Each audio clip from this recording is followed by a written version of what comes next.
What is going on, guys? Welcome back to another episode of Closing the Deal. I am one of your hosts, Zach Dickson, and I am joined today by my co-host, Sam Enright. What's going on today, Sam? What's up, Zach? How are you? Oh, fantastic. It has been a long week. We're recording this first episode here in the first full week of March. Just closed on my new home on Monday. So we've been taking the whole week to kind of move in and get organized. And it is still a very much a wreck in this house, but at least everything is out of our apartment and now into our new home. So that's a positive. And as you guys can see, my background changed a little bit. Have a new office set up. So all in all, just super excited. But it has been a very long week. You never really realize how much energy moving takes out of you until you wake up the next day and your entire body is sore, like literally core, hamstrings, hips, calves, everything. And then, just get up and do it again the next day. So been a pretty long week, but super excited to be in here and halfway situated and get more situated as time goes on. So how was your week? My week was pretty good. Obviously closed on your. Actually, I was just thinking about this. This episode's going to be about closing, so this is going to be nice and fresh for us to share with the audience, kind of um our experience. Actually, I know we obviously do closings quite often, but for this specifically, this one's pretty fresh and be good for both of us. And you'll be actually able to give a little bit of a unique perspective because not only were you the agent on your own deal, but buying, your first property as well. So you get, both sides of that coin. And then I can obviously help with the lender side of things as well. So pretty cool. But all in all, good week, busy. I was out last Friday up in Cleveland. So got caught up on some things, but work's trending in the right direction. So things are getting busier and more clients, starting to come out ready to buy some homes. So excited about that. Definitely moving into the springtime. Weather's getting a little bit better. I think we had a day in the 70s last week. On Tuesday when we were moving, I had to take off my hoodie, take off my sweats, and throw on a t-shirt and shorts because I was out here just sweating buckets because I had a beautiful day. It felt like a little bit of a fall spring, I'd say, because then we got to this weekend and it's still back to cold. And then I think we're going to get back to warm again next week. But I think that that's one of the big factors of driving some new buyers out into the market and potentially properties onto the market as well as obviously economic factors and things like that as well. But yeah, definitely. Obviously that closing is super fresh for us and ironic that we're recording this one on the same week. So super excited to be able to share from both sides. Obviously not very many people get to do that, be the agent and the buyer at the same time. So obviously there's a lot of moving parts that we've talked about on previous episodes across both roles as the buyer and agent. And so,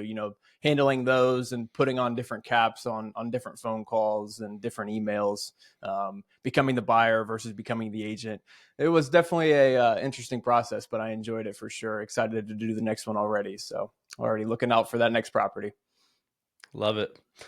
I love it. Yeah, I'm excited about this one. We did not plan this whatsoever for this to come on this. I mean, maybe subconsciously, we were driving ourselves to have this episode recorded the week of, but just kind of funny how those things work out. But yeah, if you guys haven't caught on already, this is actually going to be the final episode of our How to Buy a Home series, where we broke down basically our original podcast, which was about an hour and 20 minutes, kind of just outlining the whole process. And then we've gone, a little bit more in depth about each individual step. And this is the best one yet, I think. For most people, this is going to be the most exciting one. So this is, we're going to go through, you guys, kind of the closing process. When we last left off, obviously we talked about, final submission back to the underwriter, getting that clear to close, and what steps and what things to expect and what follows that. So super excited to dive in, because this is definitely probably the most memorable part of the process for most people. I can absolutely 100% confirm. Monday was a very fun time, and just signing all those documents and finally getting your keys and walking into the front door. And now that home is yours. There's really not much a better feeling as a buyer. So, super excited to get this episode done and get this out for everybody. So, as you mentioned a little bit, we touched on the lender final clear to close in the last episode, but that is kind of really the first step to get us scheduled for closing. So do you want to go into that a little bit for us? Yeah, absolutely. So lender final clear to close. This is going to be when all of your conditions have been signed off on. We've submitted everything that the underwriter requires back to them, and they have given us the final approval for the loan. Um, so typically, what will happen is, we will reach out to all parties, once we do get that clear to close, and just let everybody know, hey, we're ready to schedule this for closing. Obviously, each and every single person's situation is a little bit different. Sometimes we get done with loans and people are wanting to close the next day. Sometimes it's, hey, we need to wait a little bit. Seller's not ready, buyer's not ready. So every situation's a little bit different. But ultimately, what we'll do is we'll get a game plan together for what closing is going to look like. We'll start to make the phone calls to the title company, make sure they have everything on their end, they're ready to wrap up, they have their own personal clear to close, and then we'll start talking with buyers and say, hey, what time do you guys want to close? What day? Those sort of things, and start to make those arrangements basically. And once we do get those arrangements taken care of, then we're going to go into the actual scheduling part of things. So once all parties are on the same page, we'll lock in a date, we'll lock in a time, and then we are going to submit that file over to our closing department, and they are going to get started on their process. And we can kind of delve into that a little bit and what to expect, but that's kind of, where final numbers come in. Great information for sure, Sam. I guess my next question is going to be, what exactly are PTFs? Yeah, so these are going to be they PTF stands for prior to funding conditions. And so basically there's prior to approval conditions, and these are going to be the conditions that we gather throughout the process of the loan to make sure that we get it to the final clear to close stage. And then there's what's called PTFs. These essentially are the final pieces of documentation that we need before we will authorize the title company to release the funds and pay out all parties, make sure that the agents get paid, make sure that the payoff for the seller's mortgage, if there is one, those funds go out. And essentially this is the key to you as the buyer getting the keys to your property. Signing documents is great, but most sellers, most agents, everybody's going to say, hey, let's wait until we have funding approval. In most cases, we always get funding approval the same day of closing. Most common PTFs are going to be things such as verbal verifications of employment, any sort of last minute documentation that just needs some clerical updates. Like, let's say, we raised the purchase price and your loan amount increased, and the title, we need the title commitment to be raised a little bit in order to meet that loan policy threshold, certain things just like that. So PTFs are really going to be, they're not as serious as, you know, actual conditions that you would get throughout the process, but they are just those final last minute steps that we need before we'll authorize the funding of your loan. And one of the other key ones is actually at our company, we do a hybrid closing. We'll do half electronic documents and then the rest are in person. And so we actually require that all borrowers e-sign their documents before we'll release the funding authorization, because you are going to sign a smaller package at closing. If you did not e-sign those documents, now we have a half of your closing docs unsigned. The other half were signed at closing. And so it can just kind of create a mess. So we always make sure that our clients pre-sign and e-sign their documents, before they go sit at the closing table. And then that way, once they have signed all those documents, everything has been signed off on. And as for like the verbal verifications, that's very industry standard. If you work and you use your income for a loan, we are going to verify that you are still currently employed at the time of closing. It has to be within 10 days. So just depending on what your closing schedule looks like, if we get a clear to close and you're trying to close within 2 days, obviously it's going to be very close to that time period where we're verifying it. So, this is why we talk about, don't leave your job just once you get the clear to close. Don't think that that's just enough and, I can switch jobs now, or I can, whatever the case may be. Make sure you're sticking with there, because we will call and verify, that the income that we qualified you for this loan is still, you're still earning that. So those are kind of just a little insight into PTFs, but very straightforward, just kind of a little bit of a last second verification before we release funds. Awesome. Great info. The one of that example that you gave of verbal verification of employment, I actually dealt with last week. I was in the office and I answered the office phone and they said, does Zachary Dickson work here? Well, that's I am here. I am working here. Obviously, I couldn't give the verbal verification, but so I had to pass it off to my broker. Um, but it was just ironic that I was the one that answered the phone, and it was that's a verification in itself, but obviously not the verbal verification that she was looking for. So just ironic, obviously, with our closing just being last week. So Yeah. Yeah, absolutely. I mean, we run into situations like that. Sometimes it just, getting those verbals can be a little bit of a nuisance, just depending on each company's, sort of policies when it comes to that stuff. Some of them do, electronic verifications where you just go pull it online. Those are obviously the easiest. You literally just go click a button and you can verify that they're still employed. Some of the ones where you got to track people down and make phone calls, they can get a little tedious for the processors. So, I've been there. I've dealt with that plenty of times. So, but yeah, always funny when you call. I've done some myself where I've called when I was a processor where I called and literally got in contact with the borrower themselves. They're a manager at one of these little stores or shops or something, and you pick up the phone. Can I speak with a manager? And you end up talking with the person that you're supposed to be verifying the information for. So always a little bit ironic. definitely, definitely. So moving on, you touched on it a little bit already. Once you get that clear to close, you're going to get that closing scheduled with title. Obviously, when we write the offer originally, and touched on a little bit already in the third or the fourth part of our series in this making the offer, but you're going to write in a closing date in the offer, and that is obviously negotiable between you and the seller. And so that is really just a date that we're striving for to be closed by. Obviously, that's not anything concrete. It can be moved up and it can be moved back, but both parties do have to agree to that within the contract time frame. So you do have a kind of a end goal date when you go into contract, but that can change, move up, move back, just depending on the situation. So who all is at closing is going to be you as the buyer. Most times your buyer's agent is going to be there at closing with you. Usually your lender is going to be there at closing with you as well. And then you're going to have a settlement agent from the title company. So basically that settlement agent is going to be distributing documents to you, explaining everything, what the documents are, going through all of the steps and making sure that you're signing and initialing at all of the necessary parts on the document. So those are the three people or four people really that are going to be at the closing table with you. It usually is a pretty short process, usually no more than a half hour, 45 minutes, just depending on how in depth the settlement agent is going on the docs.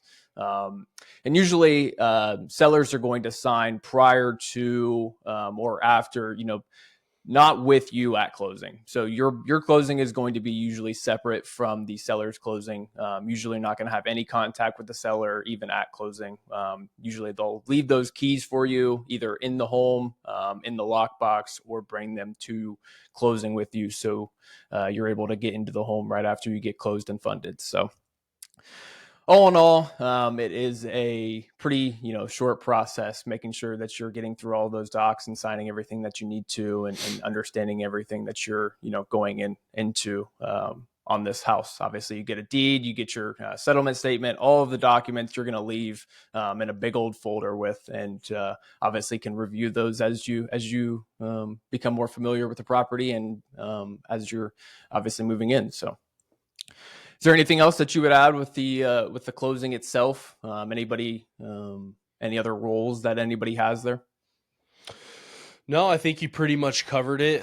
I mean, yeah, we don't always go to, I'll be honest, it's hit or miss, obviously, with our closings. I, try to go to mine as often as I can. But it just depends. Obviously, with doing loans all over Ohio, we had a client that we pre-approved last week up in Cleveland. So I don't know if anybody's going to be making that trip up there to go to that closing, for that. But, it honestly depends. And if we have the time, obviously lenders do try to make it, but I would say, most normally your buyer's agent's going to be there, and then you're going to have the title company rep who is, going through getting everything signed. I would say Zach's right. round table, which is, when everybody's there, seller, listing agent, those don't happen nearly as often as they used to, I would say. It's like, very rare occurrence now. And think about how hard it is to get everybody on the same schedule, just in your day-to-day life, let alone, to a seller, buyers and everybody. So usually it just works out to where it's a lot easier for everybody to go in when they have the time to go in. So, no, yeah, I would say, where do we typically close? Um, for that, most normally is going to be the title company's office in most cases, just depending on what title company is selected. We've had title companies like, I know our closing last year with a friend of ours that we went to high school with, they had, we used a title company and what it was like, um, Akron, I gosh, believe. yeah, Akron. And it was a yeah, mobile closer. So somebody drove, I think it was somebody local that they hired. yeah, And then they made the trip over with all the documents to your office actually. Um, yep. and so a lot better than driving up to Akron for a closing, that's No. for sure.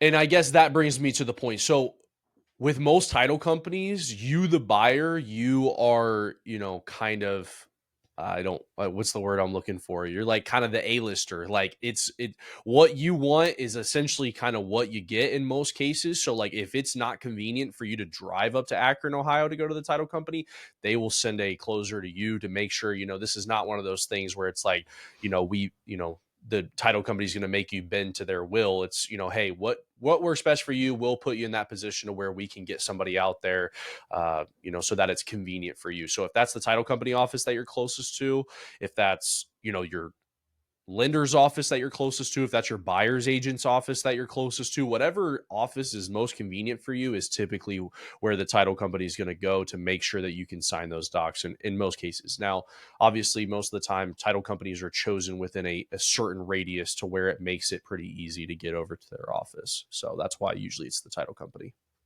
Definitely. And a good example of that would be our closing, honestly, this past week. I was dealing with the title rep in Upper Arlington for the entirety of the contract. And then they asked if we wanted to close in the Heath office, just because obviously that's a little bit closer to our new home.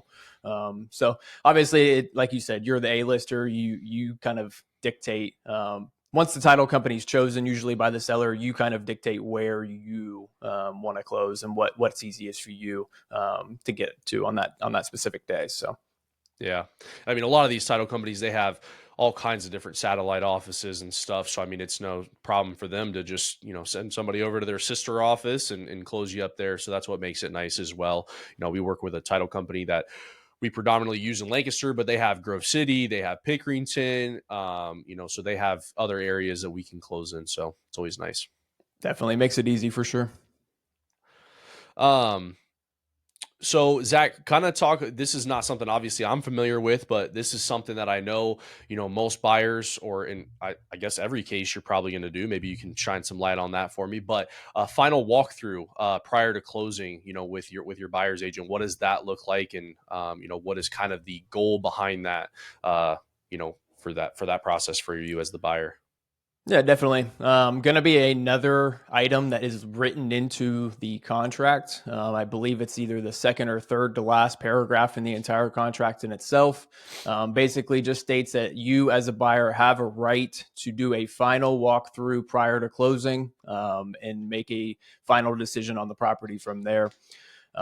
Basically, usually it happens about 2 days prior to closing. It can happen, whatever. It's negotiable, obviously, when it's written into the contract, but most typically it happens, 2 or 3 days prior to you closing there.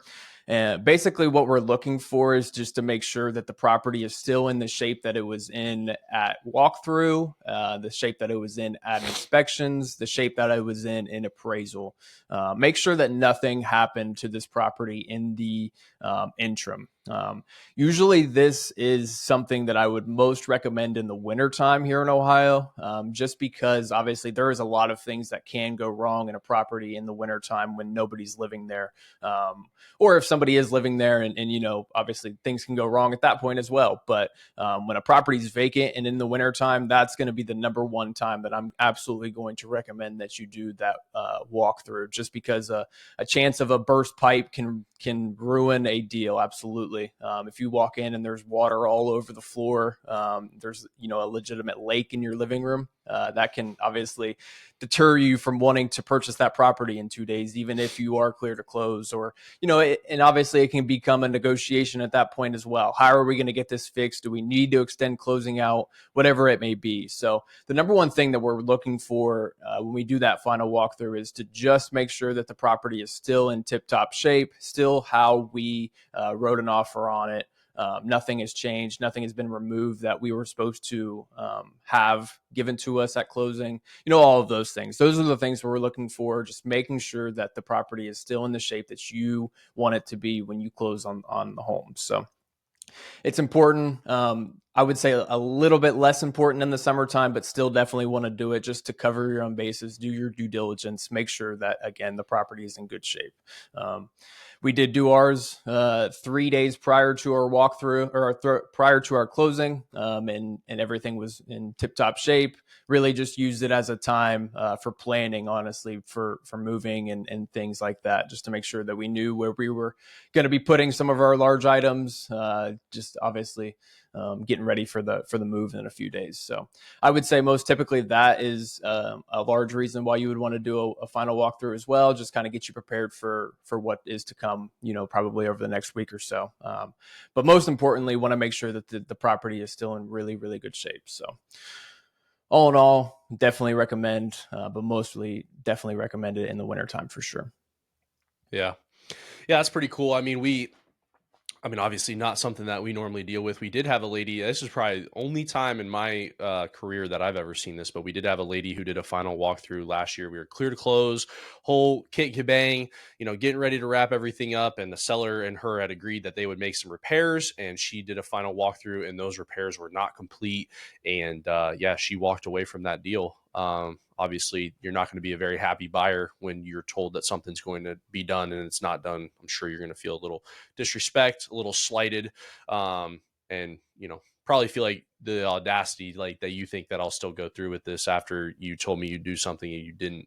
So definitely very unique, not something that I would say typically happens. I have not seen too many people walk away from deals, at that point, once we're clear to close and you're doing your final walkthrough, but that was a unique one. So obviously always good, to do, I would imagine, make sure, the stuff you agreed upon is getting done.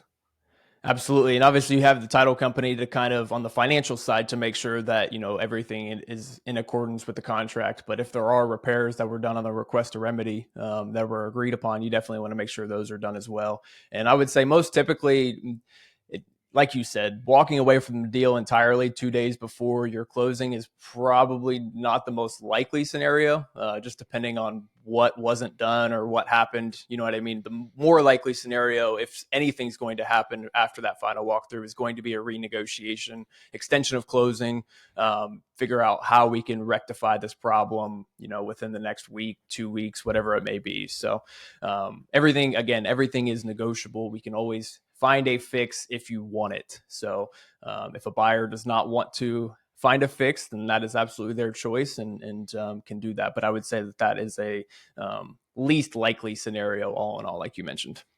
Yeah. Yep. Like I said, that's probably a one-off. I don't think I've ever seen that before, but it, obviously can happen. So, just opens your eyes to those possibilities, I guess.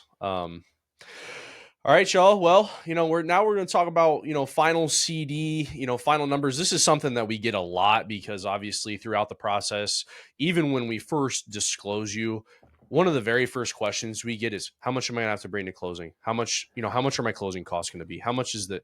And it's always a little bit hard to give that exact figure in the beginning because there's a lot of moving parts on this. And so what I mean by that is as us as the lender, there's only going to be a certain number of things that we're going to know for 100% certainty that the charge is going to be. Like our fees at Kaysen or any mortgage company that you use, we are required by law, whatever those are that we disclose up front, those cannot change. Well, I guess they can become less, but they cannot increase essentially. That would be highly illegal for us to disclose to you a certain number of charges and then charge you more for that.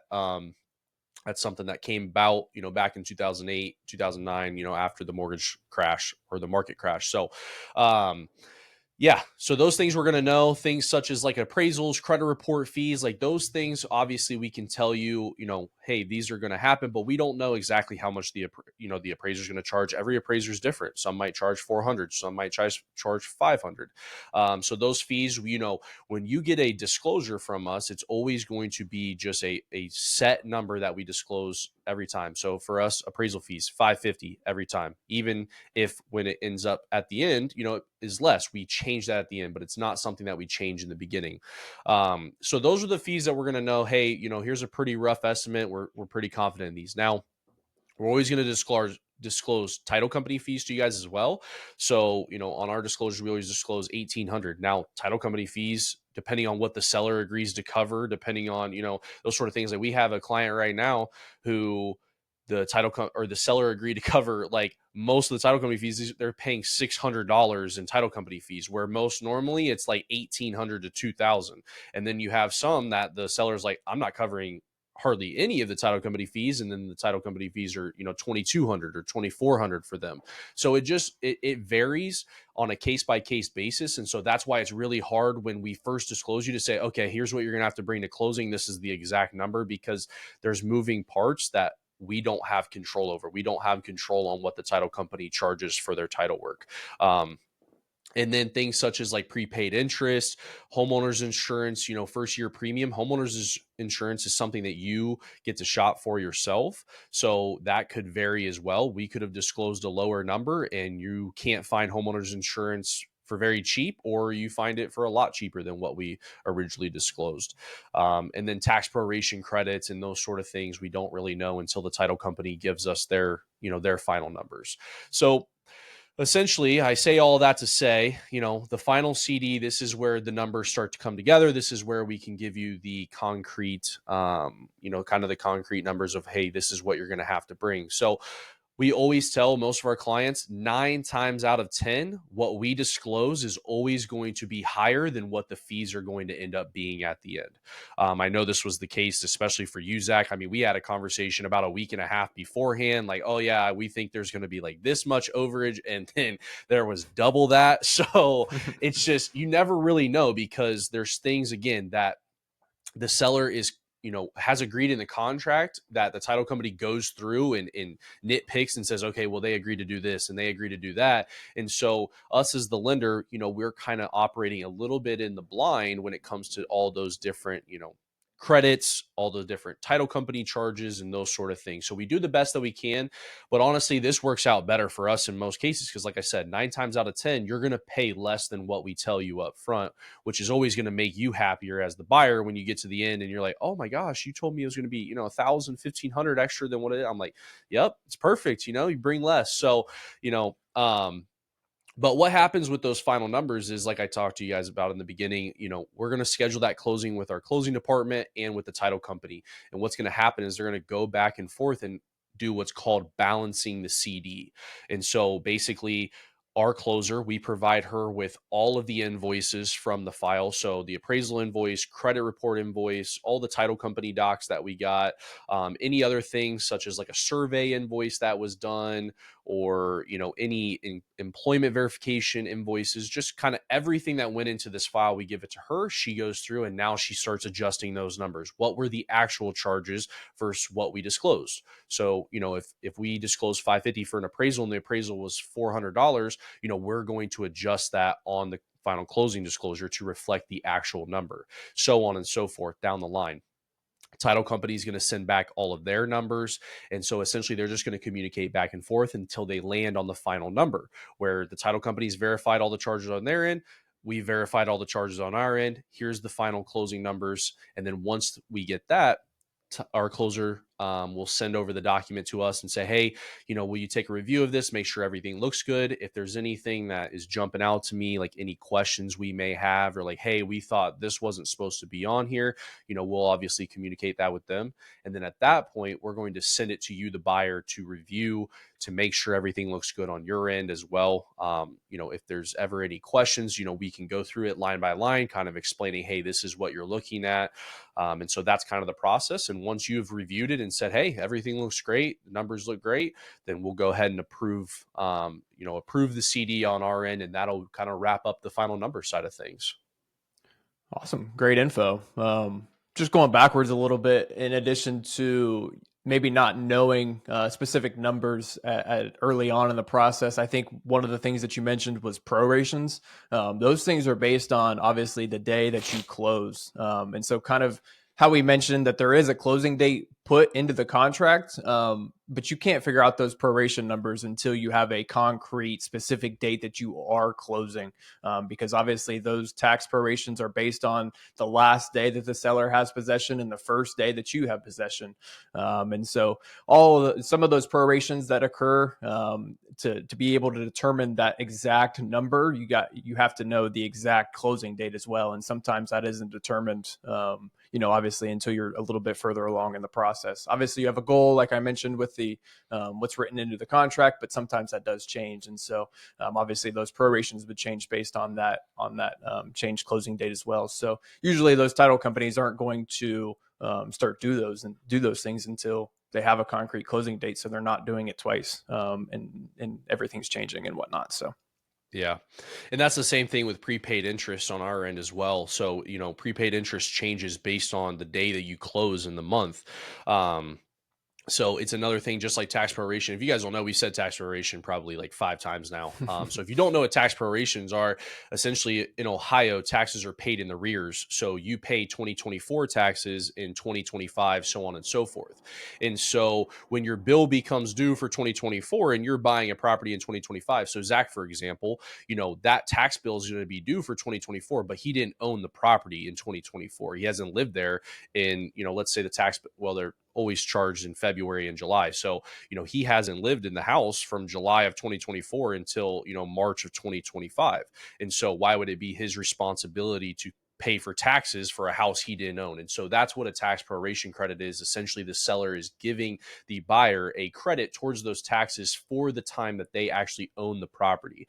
And so the reason that happens in Ohio is, again, because taxes are paid in the arrears. You always pay for last year's taxes in the current, tax year. So it's honestly for buyers, it's kind of like a little bit of an additional seller credit. I mean, let's just be honest. When you get to that closing, what I'm saying, you're getting a little bit of additional money that you otherwise, like if you negotiated $5,000 in seller concessions, you're still going to get a tax proration credit. So, that could be anywhere between $600 to $1,500, just depending on your taxes. So it's like almost getting an additional, $1,000 in seller credits. So always does help when it comes to getting that money down for closing. definitely good call on the proration definition as well. I think we might have found a good Wednesday word of the day for our series here in the future for sure. So that's a good one for sure. So my next question is going to be, how do we get your cash as a buyer to closing at the title company? Yeah, absolutely. So this is always funny. I find this one funny because we've had clients that'll like ask us, and like, obviously to no fault of their own, but they'll be like, how are you guys going to take the money? Are you guys just going to like, go into my bank account and take it out? I'm like, no, that's not how we operate on our end. So, we've talked about in previous episodes, the title company is the middleman of this entire transaction. They are going to handle the funds. They're going to handle getting everything dispersed where it needs to be. So once we get you that final cash to close number, so let's just say for easy terms, your final cash to close is $9,000. So essentially, we're going to say, hey, Mr. and Mrs. Smith, your final cash close is $9,000. If anything is under $10,000, you can do what's called a cashier's check, and you can get that made out to the title company. So essentially, you go to your bank, say, hey, I need a cashier's check made out to ABC Title for the amount of $9,000. And what you'll do is you'll bring that cashier's check with you to the closing table, and you will hand it to the title company. And that will be how you get your funds to them. Now, in Ohio, if anything is $10,000 or over for your cash to close, it does have to be done via wire. So kind of same process. You're going to go to your bank, say, hey, I have these wiring instructions. I'm buying a house. I need to wire this amount of money to the title company. Here's the information. And they'll give you obviously the routing, account number, all that stuff. Always, always, always make sure that you're double checking your wire information when it comes to that. Wire fraud is real, people. So be sure that you are, calling the title company. You can go through the numbers with them and say, hey, this is what I have, and just double check, make sure everything's correct before you wire that money, because there are a lot of horror stories out there. If you look for them, you will find them, people that have gotten their money taken. So please don't be one of those people. If it is going to be a wire, be sure to confirm those wiring instructions. Luckily, we have not experienced any of that in my 6 years in the business. So I have not heard any personal stories like from clients that we worked with that have ever had that. But I do know that those stories are out there. So Definitely. I've seen too many, just on Facebook, like, just, real estate groups that I'm a part of, things like that. I've seen way too many stories of people sending $100,000 overseas, that they'll never see again, unfortunately. And so these scammers, they do, unfortunately, a very good job at making these documents look real, making the email addresses look real. And so when you open up these documents, you absolutely 100% make sure that you give the title company a physical phone call to confirm everything that you're reading. Because yep. again, if not impossible, it is very, very, very difficult to get your funds back once this is done. And again, it may be impossible. So please, please, please make sure that you're making sure that you're checking out these wire instructions and confirming these with the title company, because Sam said it is real, it does happen, and it is very, very unfortunate. Yes. Yeah, it definitely is. That's not, obviously we're talking about celebrating a great time for you. You're going to be closing on your house. That's not the kind of thing that you want to endure before then. So definitely double check it. It's not, obviously, like Zach said, it's not hard. Just pick up the phone, call, make sure that everything that you're seeing is correct. Somebody at the title company can easily verify that stuff for you guys. So before you, send that away, just be sure. But, otherwise, go ahead. Because in addition to you sending your money and your money's gone, now the closing is messed up too. Like, you're not going to be able to close in your home too. So it's like a double whammy. Like, you're Yeah. out your money, and you're likely going to have to extend your contract or figure something out too. So it just, again, take the time, take the 2 minutes to give the title company a phone call, especially when dealing with large numbers, like we do sometimes with the home purchases. Oh yeah. Yep, it doesn't hurt, honestly. So just make sure, even if, I know a lot of title companies these days send their wiring instructions via secure emails, and that sort of thing. And that's great. But again, I know that they have done things to combat that stuff in their industry, because it does happen and they have to. But doesn't hurt to pick up the phone and take that one extra step just to be sure. So that's what I would recommend doing. But Couldn't agree more. Couldn't agree more. So now well, we are moving on to the closing day itself. So this is the most exciting day, bar none. What are going to be some items that we bring to closing, Sam? yeah. So as I already touched on a little bit, we do at our company, and I think a lot of companies honestly have adopted this at this point with where technology's at. So, closings used to take 45 minutes to an hour. You'd sit there and sign like 200 pages.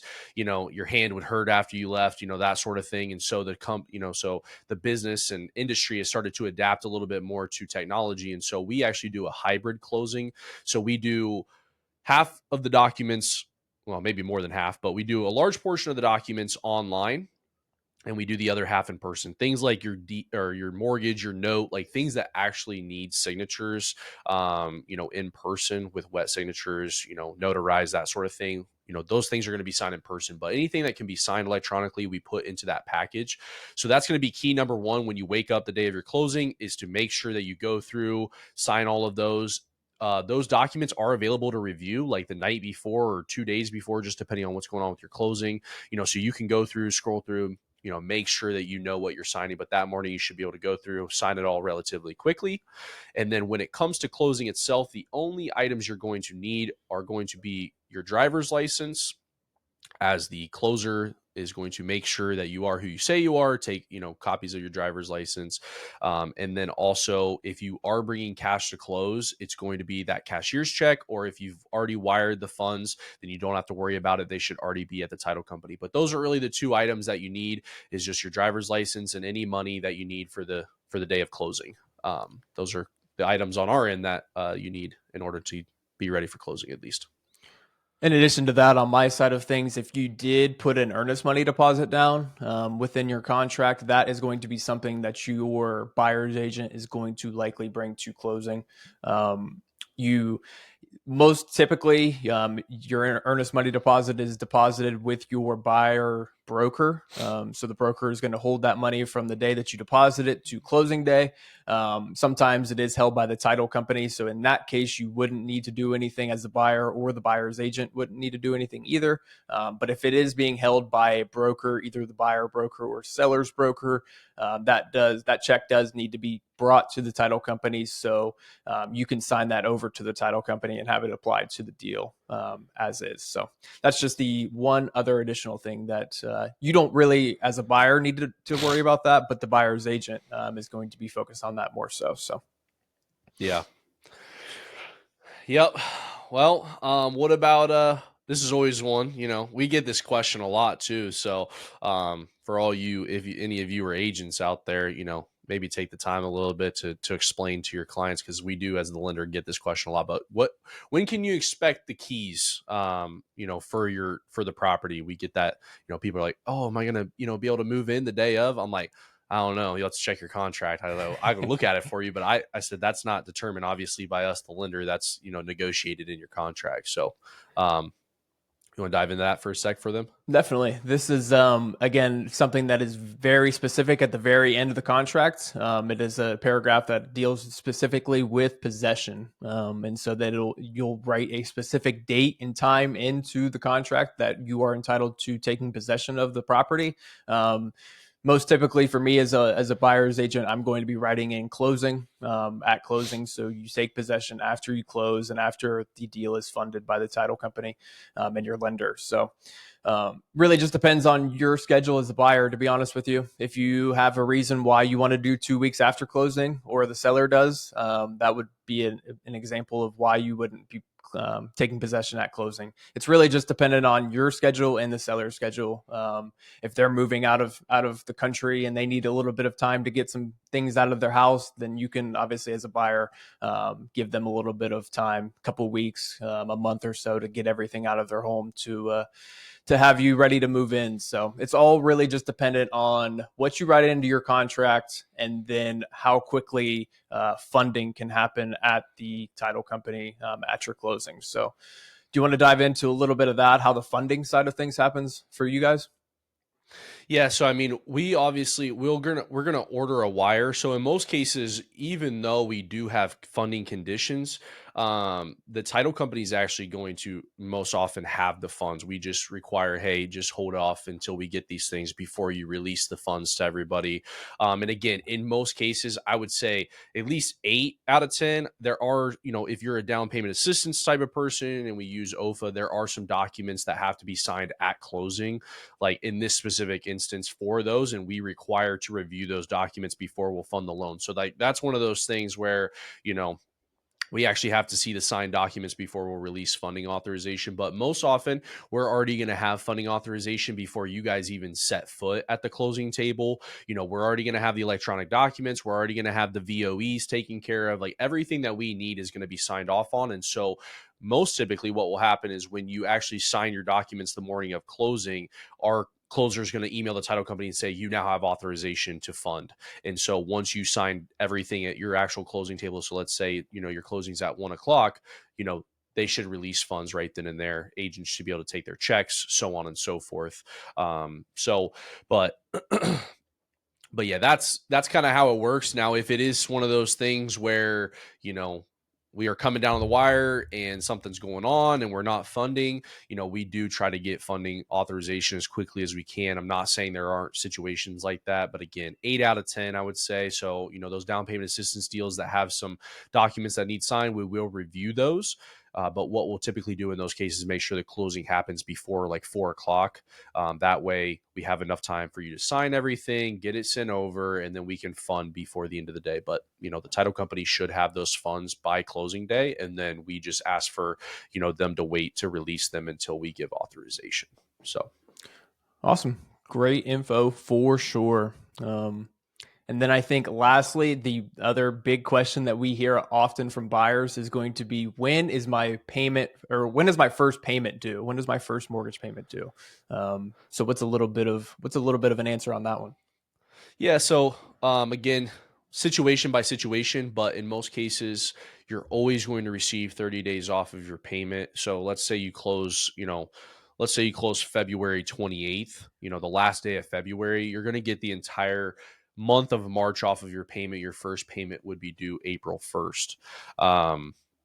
And it, so on and so forth. So the earlier you close in the month, the more time you get off. And let's say you close at the beginning of March, you're going to receive the entirety of March and April off of your payment, but you are going to pay a prepaid interest fee for that month of March. That's kind of what we were talking about, those different fees. And so it just depends on the time of the month that you close, but you're always going to be, in most cases, unless you do like some sort of interest credit or something, because you need to, you're going to receive 30 days off of your payment. So, if you close in the beginning of the month, you're going to receive almost 2 months off your payment. If you close in the middle of the month, you're going to get about a month and a half. And if you close at the end of the month, you're going to be, getting basically that 30 days. So it just kind of leaps forward is the easy way to think about it. So if it's March, your first payment's going to be May 1st. If it's April, first payment's going to be June 1st, so on and so forth. So. Definitely, and that's something that you as a buyer can kind of, mess around with. And if you want, that extra 2 months, then you maybe change your closing date from February 28th to March 1st and make that happen. Or if you are okay with just having 30 days and you want to get in there a little bit sooner, then you close at the end of February. It's just kind of you as a buyer again, or like we mentioned earlier, you're the A-lister. You kind of run the show based on the schedule that you want. Obviously in accordance with the seller as well. But just obviously that's just one thing that you can kind of dictate as a buyer, when you close and when that first payment is going to be due. That's something obviously that we talked about a lot in our deal. We actually had the closing date to begin with as March 1st, which was a Saturday. And so the title company automatically assumed that we would move up a day, and that would put us in February 28th. And we wanted to have that 60 days. So we moved it back to March 3rd, that Monday. So it's really just dependent on you as a buyer and what the seller is planning post closing as well. So just depends, all in all. Yep, definitely does. I mean, we had a client one time that I think we were clear to close at the beginning of November, but they really wanted, or it was like middle of November, but they really wanted, that 2 months off the payment. And so we had to wait till December 1st. So we waited like an additional 2 weeks just sitting there clear to close. But, again, it's up to you, the buyer, on what you want. And some people want that additional time. December 1st, you close on December 1st, first payment's not going to be due till February 1st. So, you get that a little bit of additional time there that, again, there is a higher prepaid interest, payment, but again, that prepaid interest is always going to be less than what the full mortgage payment would be otherwise. So, and if you're somebody who's getting, a good deal of seller concessions at closing and all that sort of thing, that money is basically coming from, the seller's concessions there. So it's not even like you're bringing the money yourself in order to cover that. So just, some food for thought there, but that's kind of how it works with payment. And then as for with us, we're actually a mortgage banker, so we don't service any of our loans in house. So you're going to get an email from somebody at our company. It's typically our closer, and she's going to let you know, hey, here's your first payment information. It'll come over via email. If the loan's been transferred at that point, then you'll make your first payment to whoever the investor is, PennyMac, Planet Home Lending, Nation, or Mr. Cooper, et cetera, whatever it is. Or it'll be, hey, you'll make your first payment to Kaysen, and then after that, it'll, they'll let you know who to make it to afterwards. So it just depends. But usually if you're closing in the beginning part, if you're going to get 2 months off your payment, then yeah, your first payment likely is going to be made to, the investor once it's transferred. If you're like really close on closing, sometimes you'll make your first payment to Kaysen. So that's kind of how we work. Obviously, if you work for a bank, or if you work with a bank that services their own loans, then you're always going to make your payment to them, if that's how they operate. But most mortgage bankers, you're going to make it to a different person. Awesome. Well, I think we are officially closed. We closed the deal on our How to Buy a Home series, part 6 here. So hopefully everybody is excited as we are. Get ready to move into our new house, right? Yeah, absolutely. I mean, we've given it all to you guys, pretty much from point A to point Z, and hopefully you guys took a lot away from this. I know it was fun to do, and just talk about the ins and outs of you know the ins and outs of the process. So hopefully give you guys a great expectation. Definitely, because we do it a lot. Obviously, we physically do the process, but talking about it and talking about all the little bit of details, kind of opens our eyes up a little bit sometimes too. Just the things that we maybe are just not necessarily going through the motions on, but we've done it so many times that it's just kind of second nature. You know what I mean? Like some of these things that I dealt with as a buyer, I haven't, dealt with as an agent of a buyer to begin with. And so it's just, there's a lot of different things that can open up your eyes and throughout the process as the buyer, as the buyer's agent, as a lender. So super excited to give you this entire series. Hopefully you guys found some value through it, and hopefully you guys are getting excited and ready to buy your first home or second home here soon. Yeah. Yeah, absolutely. It should be a great tool for you guys if you haven't bought before, just kind of, what to expect when you're going through it. So obviously we appreciate all of you tuning in. We appreciate all the love and support we've been getting from you guys. We're actually close to our 10th episode will be coming out next week, which is just actually kind of insane that, that's already been 10 weeks. So, episode a week, but it's been fun. I've really enjoyed it, and been fun to bring you guys along for just our own personal journey of learning how to podcast, but also, hopefully bringing you guys some value along the way of what to expect with this crazy mortgage business or real estate business. Couldn't agree more. Can't believe we're already almost a third of the way through 2025. Time flies, Yeah. bud. Time flies. It does, man.